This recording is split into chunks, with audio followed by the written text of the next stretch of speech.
Hello, folks. Before we slip into tonight's darkness, tap like and subscribe. It keeps the nightmares coming. Drop a comment telling us where you're watching from and what time the shadows found you. Ready? Let's begin. I have been working the night shift at a small gas station in a quiet neighborhood outside Des Moines for just over 2 years. Most nights pass without much happening. An occasional bar regular grabbing a bag of chips or a long-haul trucker filling a thermos before hitting the highway again. I have always liked the quiet. It feels separate from the world, a little bubble where time barely moves. When it is slow, I read, scroll my phone, or let the hum of the coolers fill the silence. That Tuesday night felt like every other. It was 1:40 in the morning. The parking lot was empty. No cars at the pumps. No one had come in for almost 40 minutes. Just me, the faint hum of the soda coolers, and a true crime documentary playing low on my phone at the counter. I was half listening until the bell over the door chimed. A man walked in. Dark hoodie, drawstrings pulled tight over a black baseball cap, head angled down so I could not see his face. That was not unusual. Plenty of people come in like that when the air is cold. But something about how he moved made me pause. He did not browse the shelves the way most people do.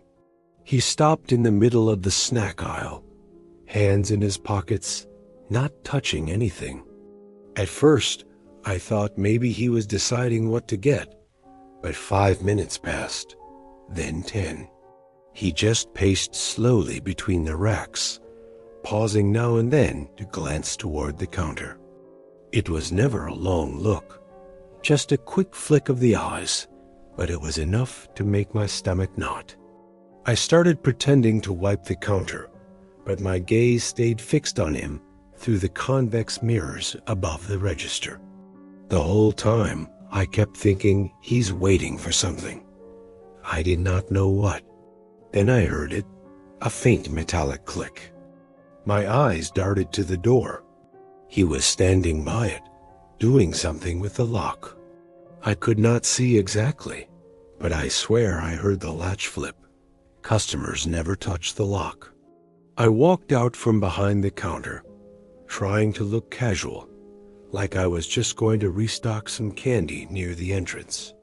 When I pushed on the handle, it would not budge, locked from the inside, and I had not locked it. My heartbeat picked up. He had already turned away from the door, heading toward the coolers at the back, still empty-handed, still silent. I slipped behind the counter again and reached under the edge for the panic strip. It needed 3 full seconds of pressure to send a silent alarm. 3 seconds might as well be 3 hours if he noticed me doing it. I waited, watching him in the mirrors. That is when I saw his hand shift under the hoodie. My brain filled in the rest. A gun, a knife, something sharp or heavy. I did not want to know which. He walked straight to the counter and stopped in front of me. He leaned in just enough that I could smell cigarettes and mint. His voice was low and calm, almost too calm. Do not make this difficult. Do what I say, and we are done. I froze. My mind was split, one part screaming to hit the panic strip, the other terrified that even a twitch in the wrong direction would set him off. My right hand stayed near the till, my left out of sight. Cash? I asked, my voice smaller than I meant it to be. He gave a slow tilt of his head, saying nothing. I opened the register and pulled out bills, stacking them neatly on the counter. He did not grab them. He just kept that hidden hand in place, eyes steady. One offered coins to buy more time. He shook his head once. Then I noticed the red light on the main security camera was off. Either it had been dead before, or he had killed it without me realizing. That detail settled heavy in my gut. Finally, he reached for the cash, stuffed it into his pocket, and leaned closer. "Stay here. Do not call. I will know if you do." He backed away. For a moment, I thought it was over. But instead of leaving, he turned down one of the side aisles and disappeared from view. That was worse than the robbery. Why stay? I could hear my own pulse in my ears. I stayed perfectly still, eyes on the mirrors, trying to track the top of his hood as he moved. Then came the sound, a latch popping open, a cooler door. I had no idea if he was grabbing a drink or looking for something else entirely. My hands shook as I reached under the counter for my phone. I had just unlocked the screen when his footsteps came rushing back. I dropped the phone, my head snapping up. His expression had changed, less steady, more agitated.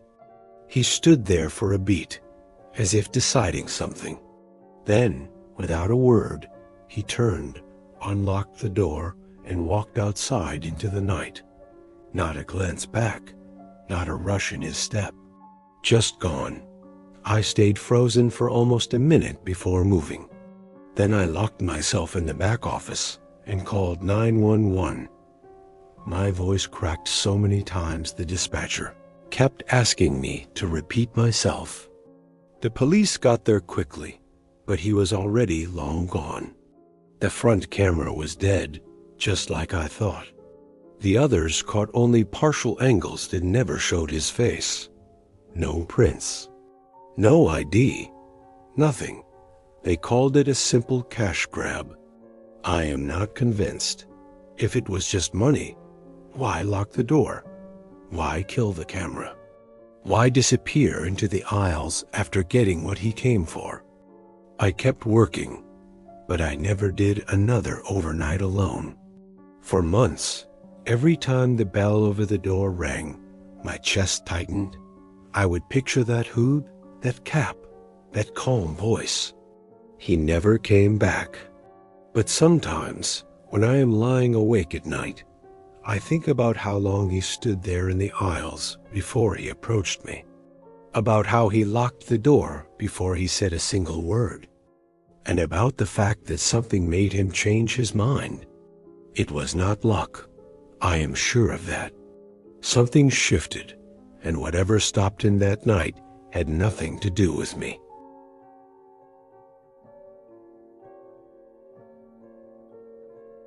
I have been driving rideshare at night for a few years now, mostly because the streets are quieter and the money is better after dark. I have picked up all kinds of passengers, from chatty tourists to people who just sit in silence the whole ride. But nothing prepared me for what happened last January. Even now, I do not know what that man wanted, or how it might have ended if I had made a different choice. I was not planning on telling anyone, but the memory keeps looping in my head. Maybe putting it into words will make it stop. It was a Thursday around 2:30 in the morning. I had parked in a dimly lit lot near the riverfront in St. Louis, waiting for my next request. The app pinged for a pickup about 5 minutes away, close to a rundown strip of old storefronts. When I pulled up, a man was standing alone on the curb. No bags, no phone out, not even glancing at me when I stopped. He just stood there like he'd been frozen in place. I rolled down the window and asked if he was the one who ordered the ride. He waited a few seconds before answering, then opened the rear door and got in. "Yeah, that was me," he said in a voice that was low and flat. I asked for the destination, and he replied, "Just head north. I will tell you when to turn." That put me on edge right away. Most people give an exact address or at least a street name. I figured maybe he had been drinking or was just not good with directions, so I started driving north. Every so often he would say, "Left here," or "Keep going," in the same quiet tone.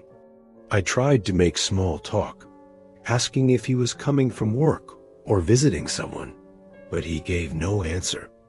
After about 20 minutes, we were far from the busy parts of the city in an industrial area full of empty lots and shuttered warehouses.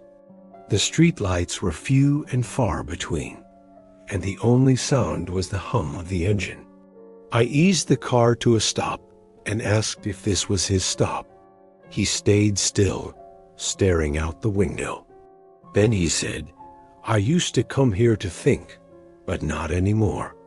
His voice sounded heavier now, like the words were carrying more than just meaning. He turned his head slowly so I could see his reflection in the rearview mirror. His eyes were fixed, but not on me, more like through me. I did not answer, just kept my hands on the wheel. The air felt heavier. Then he leaned forward, close enough for me to feel the warmth of his breath, and said, "You ever think about how easy it would be to disappear out here?" I forced a small laugh and told him it was pretty quiet out here at night. He leaned back without saying anything more, tapping his fingers lightly against his knee. Then he began muttering, things I could barely make out at first. Some people don't deserve to make it home. It gets quiet before it gets bad. His tone made it hard to tell if he was talking to me or to himself. I told him the meter was still running, and if he wanted to stay in the area, I could drop him at a gas station or somewhere safer. He turned sharply toward me, eyes locked, and asked, "You trying to get rid of me?" I kept my voice calm.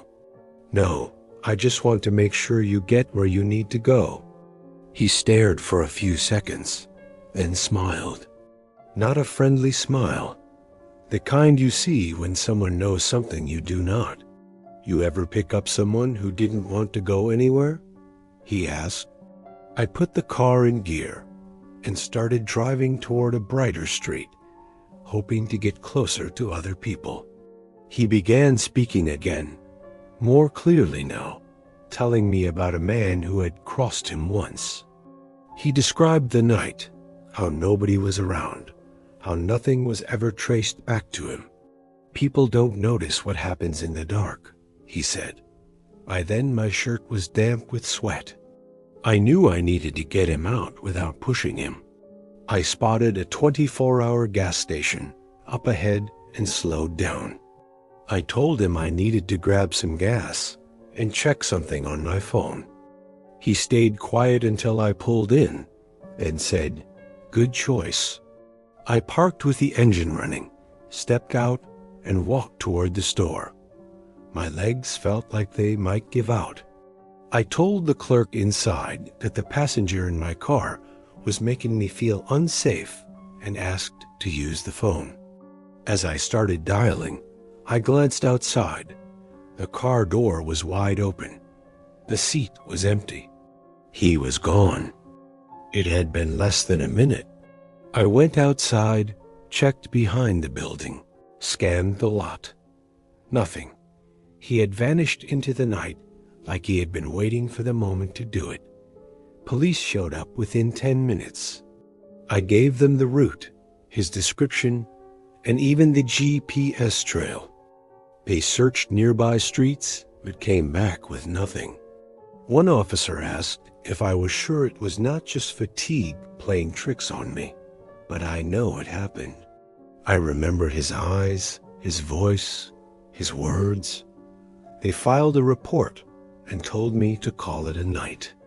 I drove home and sat in my driveway for almost an hour before going inside. Sometimes I still drive past that stretch of road, and without thinking, I check my mirrors more than usual, just in case.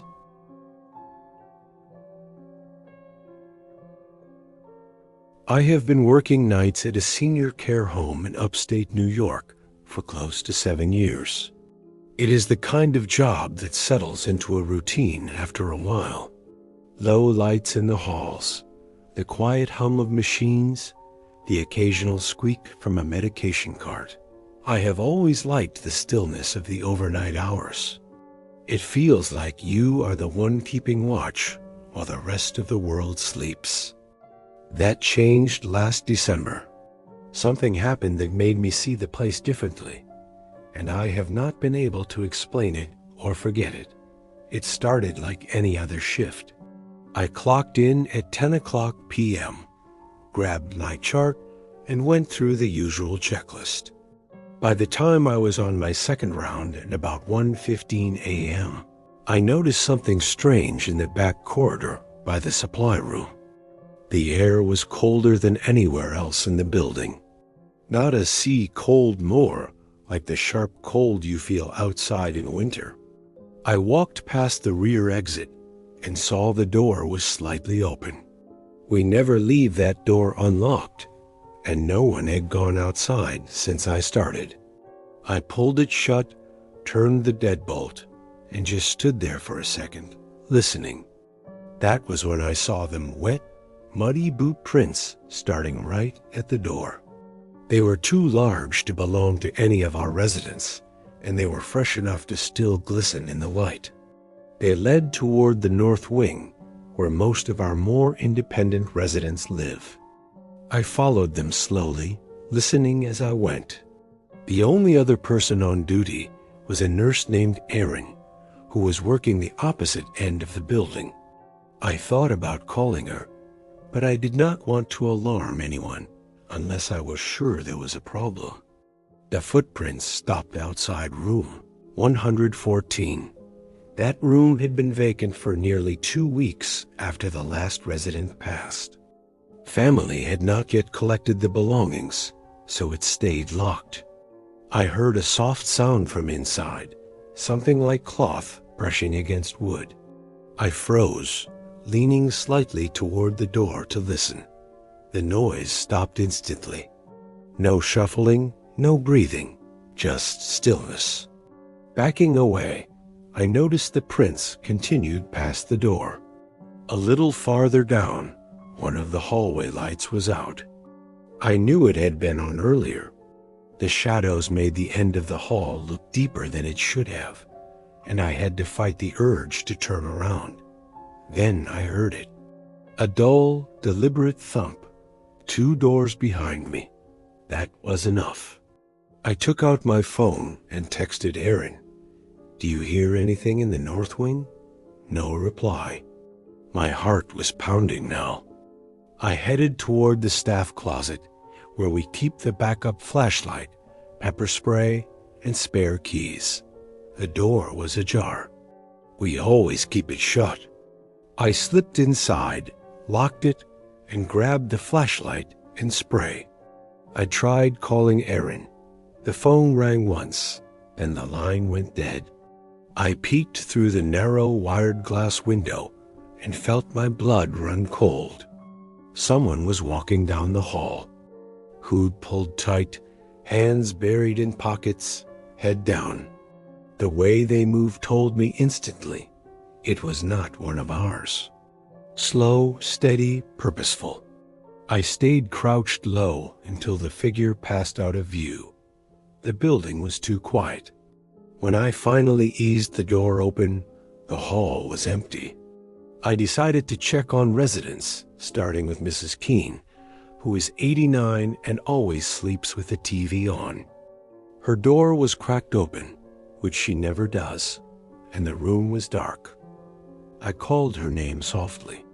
No answer. When I stepped inside and turned on the light, she was asleep in bed, unharmed. But the window was wide open, letting in a sharp gust of winter air. Her slippers were placed sideways by the sill, as if someone had stepped out of them in a hurry. I closed the window, checked on her again, and moved on. In the next few rooms, the residents were fine, but I noticed small things were out of place. A chair turned at a different angle. A glass tipped over on a bedside table. A call light blinking when no one had pressed it. I never saw the figure again, but the sensation of being watched followed me through every hallway. It was not my imagination. I have worked there long enough to know the difference. Around 4 m. I found Erin sitting in the main lounge with earbuds in, her head resting on her folded arms. She told me her phone had died around midnight and she had been on break. She seemed calm, but I could not tell if she was telling the truth. When I went back to the north wing, the muddy prints were gone. The floor was spotless. No one had been in that section to clean, and I know because that is part of my shift. I wrote everything in the incident log, but nothing came of it. No forced entry. The cameras covering that part of the building had been down for months waiting on repairs. No one reported seeing or hearing anything unusual. Officially, it never happened.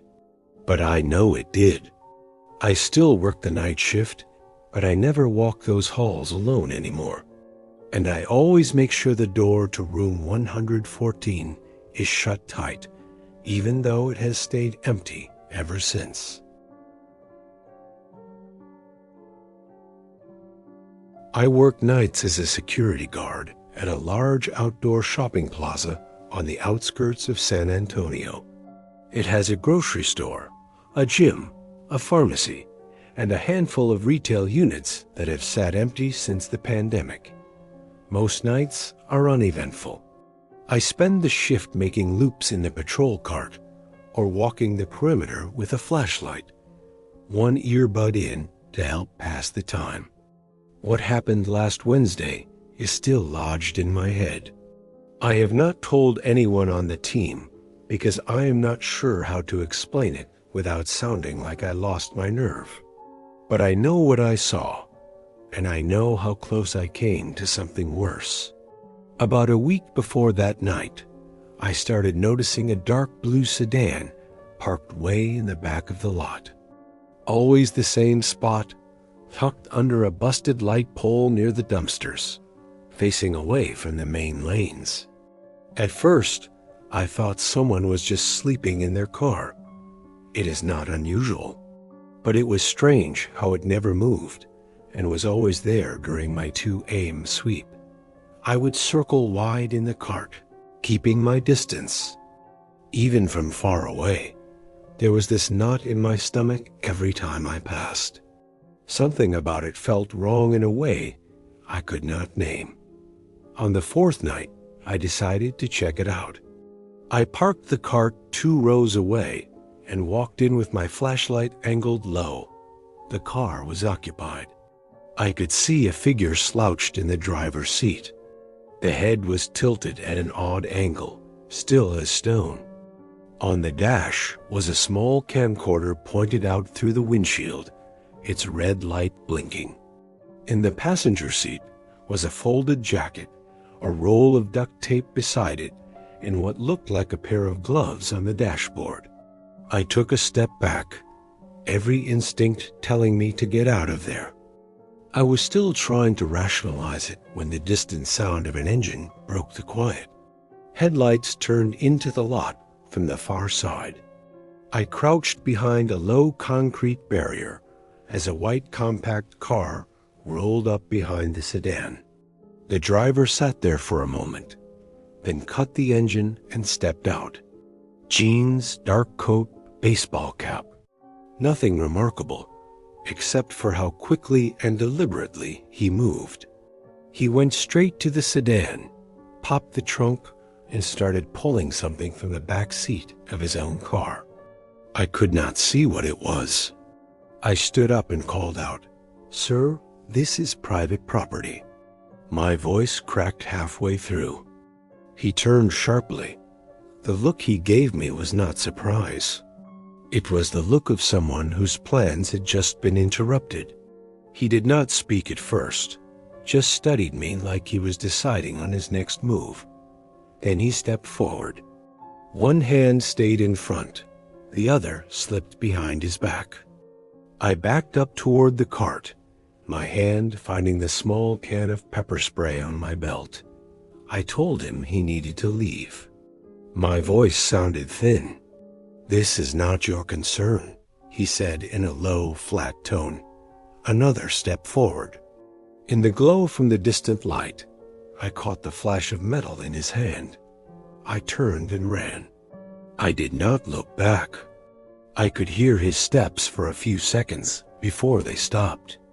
The cart barely went faster than a jog, but I pushed it for all it was worth, calling in over the radio, words tumbling out. By the time I reached the main entrance under the cameras, he was gone. I waited there until the police arrived. It felt like forever, but it was maybe 10 minutes. They searched both cars. The sedan's trunk was open. Inside were zip ties, rope, a crowbar, a small shovel, and a prepaid phone. A duffel bag held several license plates, all reported stolen. The VANG on the car had been scratched off.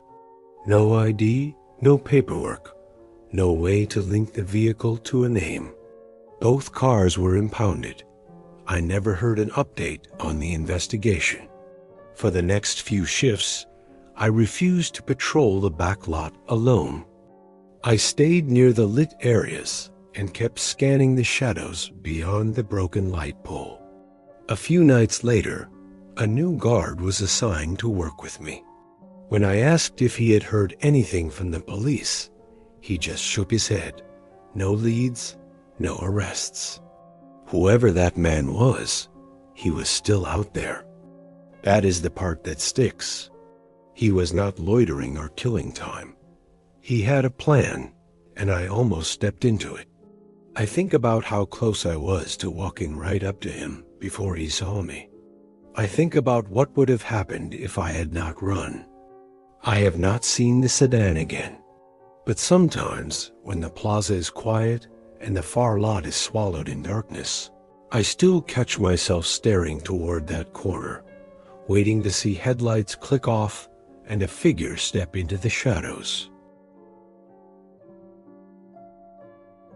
I work nights at a small elder care home in northern Missouri.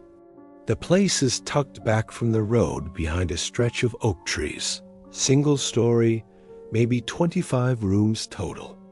Most shifts are slow. The residents are usually asleep by 9, and apart from answering call lights or doing rounds, the building stays quiet enough that you can hear the hum of the lights overhead.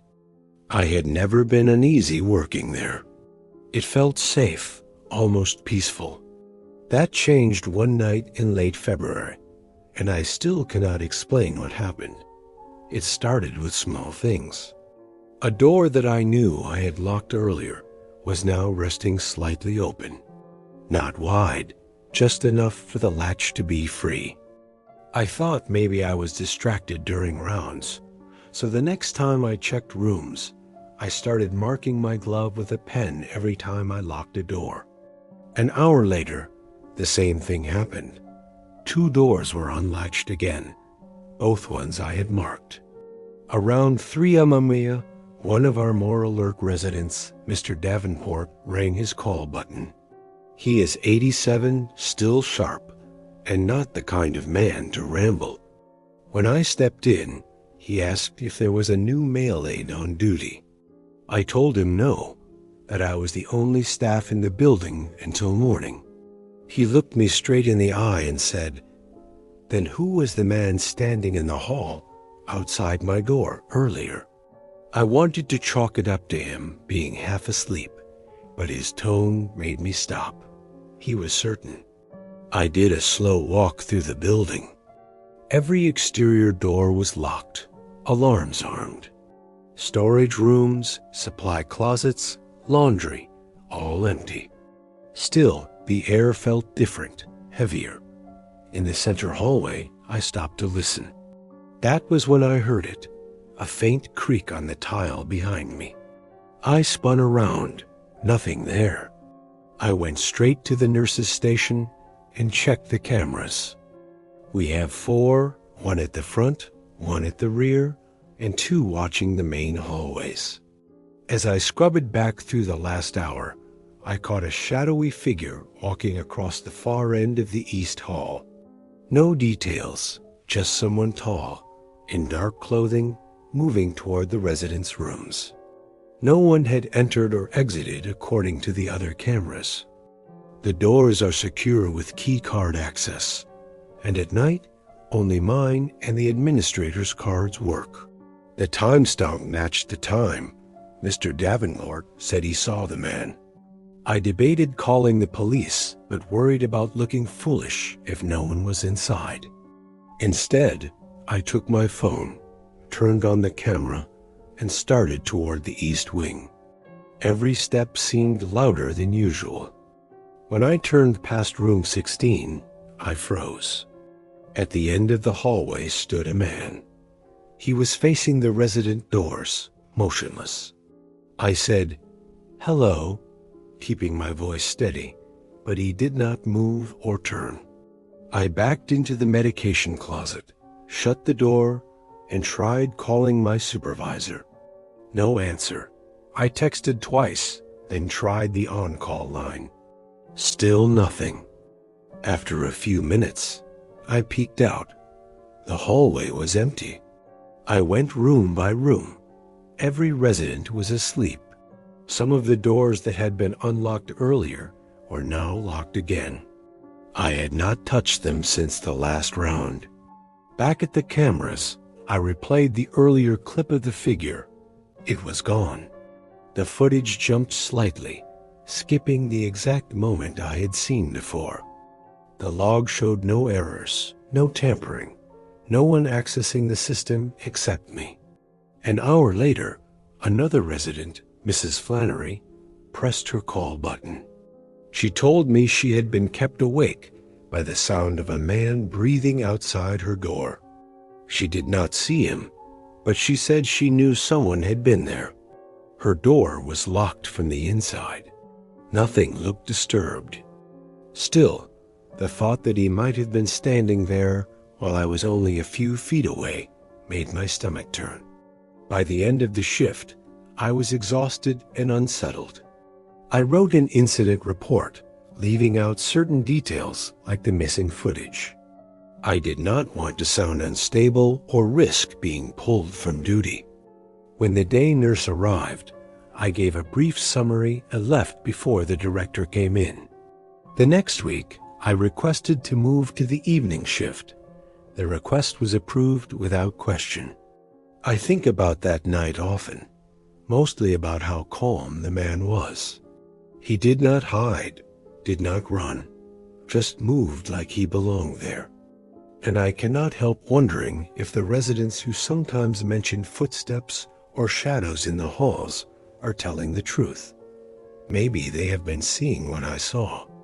And if they have, that means he never left.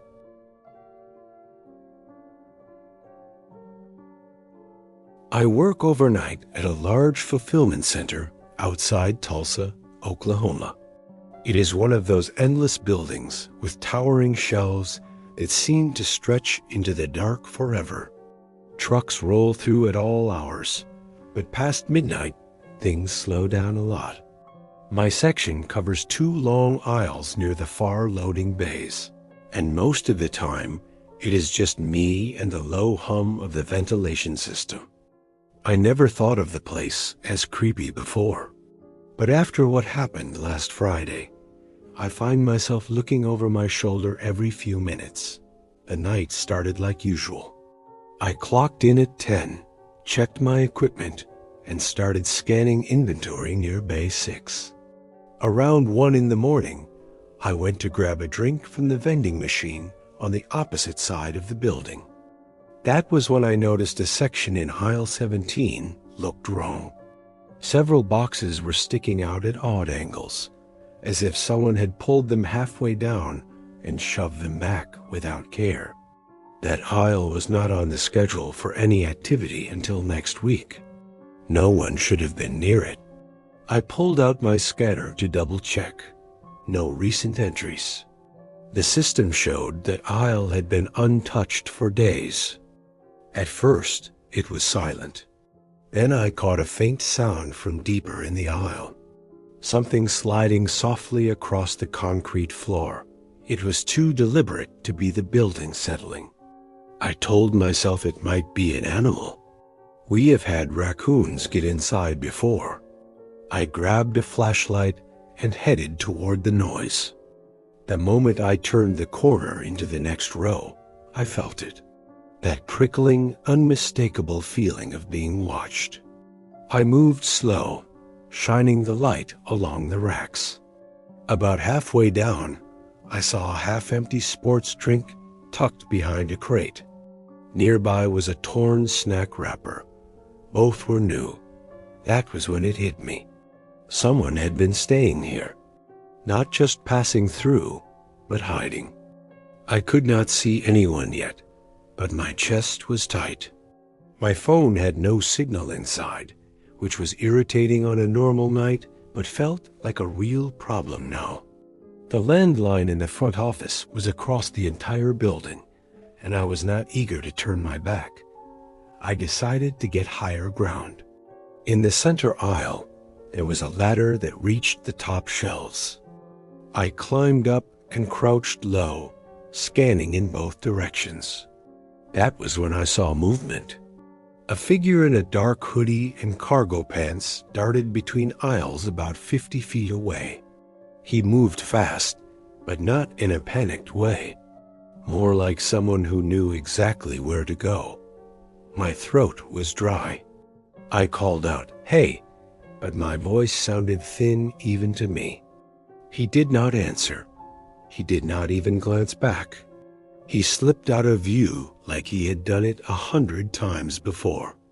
I climbed down, gripping the flashlight tight. The air felt heavy now. I headed for the maintenance room to hit the emergency alarm, but the door was slightly ajar. It is never left open. Inside, the panel cover was hanging loose, wires neatly severed. Whoever this was, they knew how to disable our alarms. My plan shifted from alerting security to finding a way out. I went to the nearest emergency exit, but the door was chained shut from the inside. Every other exit was the same. Heavy chains I had never seen before. That was when I realized I was not stuck in there by accident. Someone had made sure of it. I ducked behind a stack of pallets and killed my light. My hands were shaking so badly I could barely keep hold of it. I stayed there, motionless, hoping he would think I had gotten out. Then came the footsteps. Slow, steady, each one echoing down the aisle. He paused between steps, like he was listening for me. I could hear faint breathing. I stayed hidden, my heartbeat so loud I was sure he could hear it. Eventually, the sound faded. I crawled to a forklift and wedged myself behind its engine block. The smell of oil was strong, but I felt safer with something solid between us. I stayed there, barely moving, for what felt like hours. At one point, a shadow moved across the far wall. I kept still. I knew that if he saw me, there would be no one to help. Sometime near dawn, I heard the bay door opening. I froze, waiting to hear footsteps. Instead, I heard the beeping of the first morning truck reversing into place. I bolted. I ran straight for the light spilling in through the bay and nearly collided with one of the day crew. My words came out jumbled, but they understood enough to call the police. They searched the entire building. No one was found.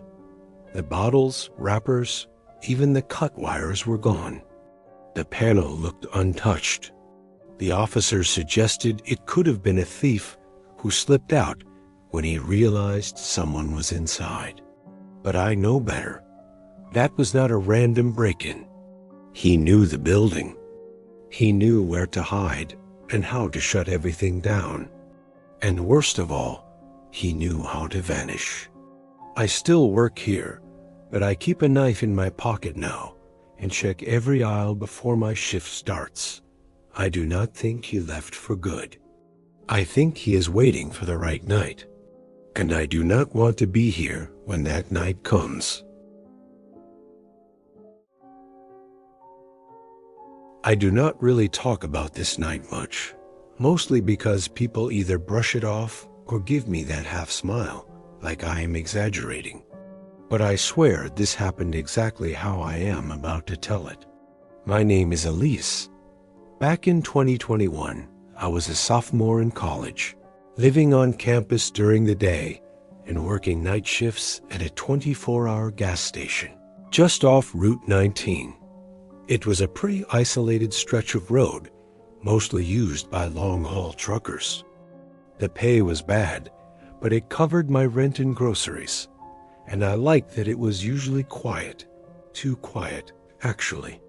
Most nights after 11, I could go hours without a single customer.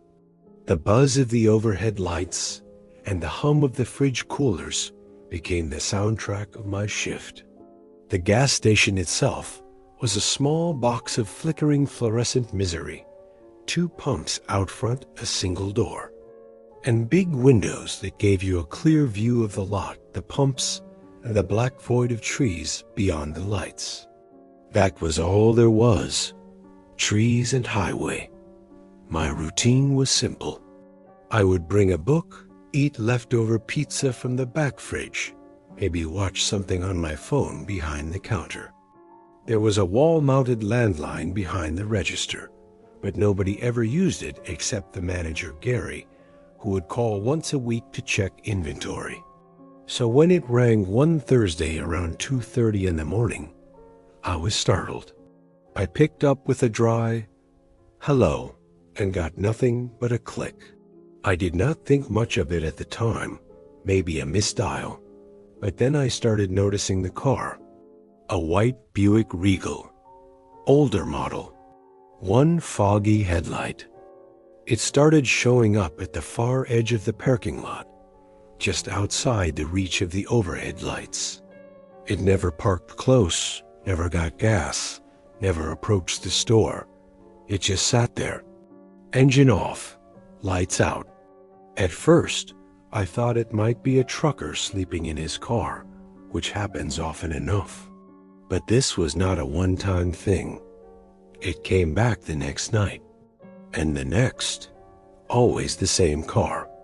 Same spot, same stillness. Far enough that I could not see the driver clearly. After the third night, I stepped outside with the trash, pretending not to notice. The air changed the second I crossed the threshold. You know that feeling when someone is watching you?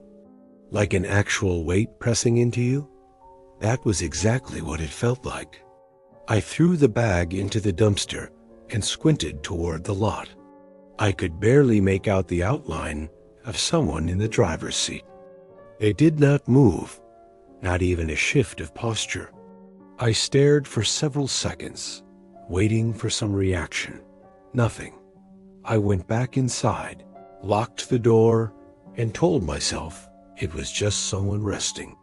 But I started checking the locks more often and stopped sitting near the front windows. 2 nights later, the phone rang again. This time, the voice on the other end was not silent. It was a man.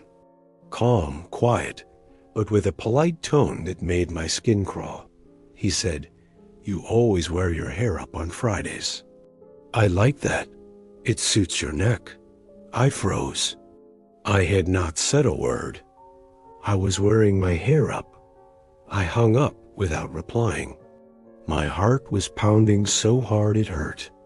I locked the front door, even though we were not supposed to, then shut off the lights and crouched behind the counter for the next hour, listening for any sound. I did not tell Gary. I needed the job, and finding a night shift that worked with my class schedule was already difficult. I started carrying a box cutter in my pocket. I kept a small flashlight and pepper spray behind the register.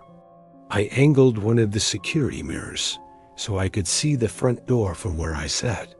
The worst part was how he knew things that only someone watching could know, like when I dropped a bag of chips and kicked it under the counter without picking it up, or that I always grabbed the expired blueberry Pop-Tarts from the second shelf.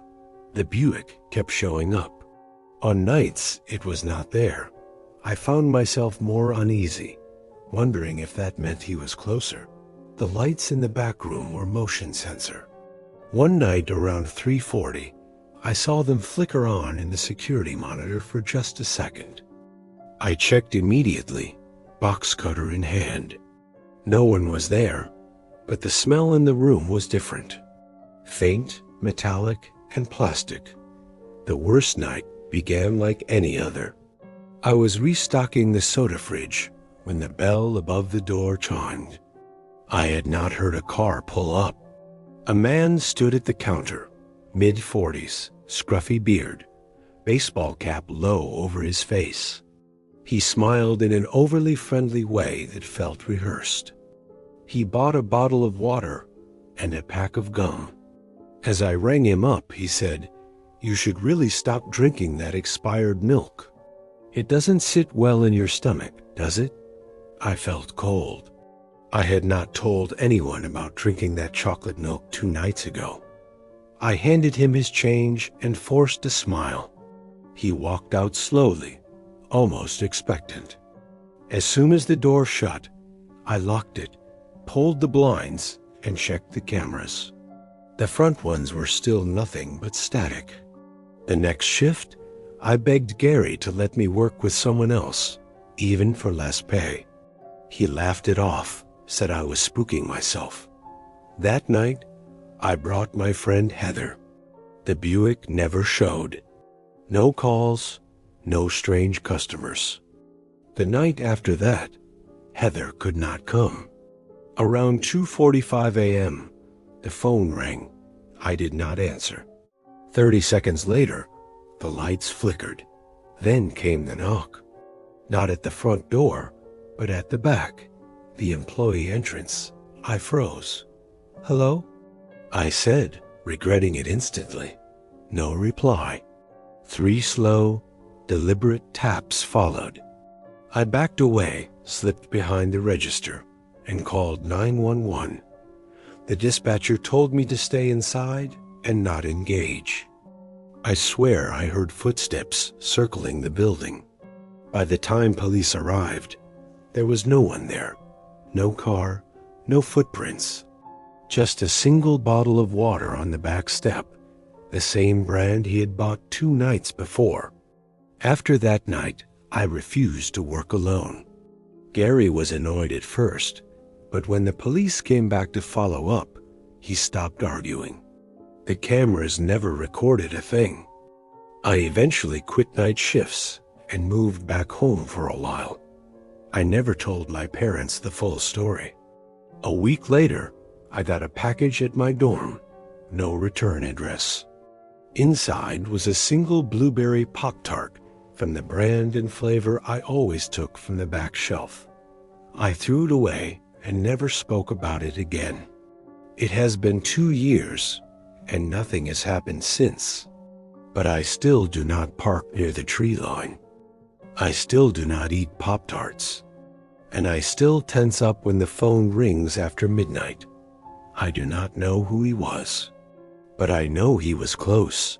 Close enough to learn me. Close enough to know exactly what I would do.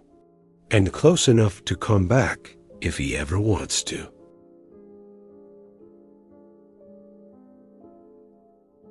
I do not really talk about this much, because every time I try, people look at me like I am being dramatic. But this happened last year, and I still cannot walk past a row of dark shelves without getting that feeling in my gut. I used to work the night shift alone at the main public library downtown. We were piloting a 24-hour access model, and I volunteered for the overnight hours since it paid a little more, and I liked the quiet. At least, I used to like the quiet. It started with small things. A chair pulled slightly away from a study table. A return cart not in the spot I left it. A light on in a section I was sure I had turned off. I figured maybe the cleaning crew moved things around, or maybe I just forgot. You second-guess yourself a lot when you are running on bad coffee and it is 2 in the morning. Over time, the weirdness got harder to ignore. A clipboard I left on the information desk vanished completely. Books I had just shelved were suddenly out of order the next time I walked by. The creepiest part was that it did not feel like random mess. It felt deliberate, like someone wanted me to notice. I even remember saying out loud once, "Very funny," thinking maybe one of the other staff had snuck in to mess with me. Nobody was there. One night, I came back from a break and realized my sweater was gone from the back of my chair. Not folded, not moved, gone. I searched everywhere, even in Lost and Found. That moment shook me more than anything else so far. It felt personal. I talked to my manager the next morning. She suggested maybe someone wandered in during my smoke break and took it, but that did not make sense. The doors were keycard entry only after midnight, and I always locked them before stepping out. That was when I asked if we could check the cameras. I was not expecting anything dramatic. I just wanted some kind of explanation so I could stop feeling crazy. But what we saw made my blood run cold.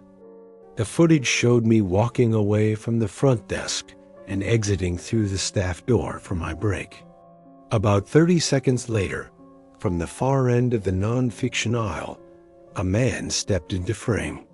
He had been standing there motionless in the shadows, just outside the camera's view, watching. He moved slowly and deliberately, straight toward the desk. I watched myself vanish from view as he casually leaned over my chair, picked up my sweater, and disappeared into the shelves again, all in complete silence. I felt sick. I kept asking how he even got in, and nobody had an answer. There had been no entries logged on the access system, and none of the staff recognized him. We called the police, but they said unless we had proof he broke in or threatened me, there was not much they could do. They made a report and said to call again if anything escalated. I did not sleep the rest of the day. I just kept replaying that moment. The way he stepped out from the darkness, like he had been standing there forever, like he knew the cameras would not catch him until I was gone. After that, I started keeping the lights on in every section, even the ones I was not using. I carried a box cutter in my pocket, which I know sounds paranoid, but I just did not feel safe anymore. I even started checking every aisle before settling in at the desk. For a couple of nights, nothing happened. I almost let myself believe it was over. But on Friday, I found a library card on my desk. Not mine, not from our system. Just a blank white card with a barcode and no name. It had not been there when I arrived, and nobody had signed in that night. That was the moment I knew this was not random. Someone was in the building with me, and they were playing with me, watching me. I tried to convince myself it was just left over from a daytime patron, or maybe dropped by a courier. But that card was placed right in the center of the desk, facing me, like a calling card. I did not tell anyone. I was scared that if I made more noise, it would get worse. So I stayed alert. I kept the lights on. I kept my phone unlocked and within reach. And I prayed that whatever this was would stop before it got any closer. The following night was the worst. Everything felt off from the start. The air was heavier somehow. I kept hearing faint creaks, like footsteps on the upper level, but every time I checked, it was empty. Around 3 in the morning, I was shelving a cart of returns in the back near the biographies when I heard the faint sound of something falling. Not crashing, just a soft clink, like metal hitting tile. I froze. I did not move for what felt like minutes. Then I slowly pushed the cart forward, turned the corner, and there it was, my box cutter. On the ground, open. I had left it on the desk. I did not even hear anyone approach. I did not hear them leave. That meant whoever it was had been that close to me without making a sound. I did not think. I ran. I grabbed my keys, slammed the staff door shut, and locked myself in the back office. I called 911 with shaking hands, whispering that someone was inside, that I was alone, that I did not feel safe. The dispatcher kept telling me to stay on the line. I was crouched under the desk, trying not to breathe too loud, listening for any movement. The police came in fast, less than 10 minutes. They swept the entire building while I stayed locked in the office. They did not find anyone. Nothing was broken. No signs of forced entry. But the box cutter was real. The library card was real. And the footage from earlier that week showed that man, someone who had clearly been hiding, maybe for hours, just waiting. They took it seriously after that. They installed new locks and brought in extra staff for overnight, but I never went back. I told them I was done with night shifts. I did not even give 2 weeks' notice. To this day, I do not know who he was or how long he had been coming in. Maybe he had access somehow. Maybe he never left and just found places to hide between shifts.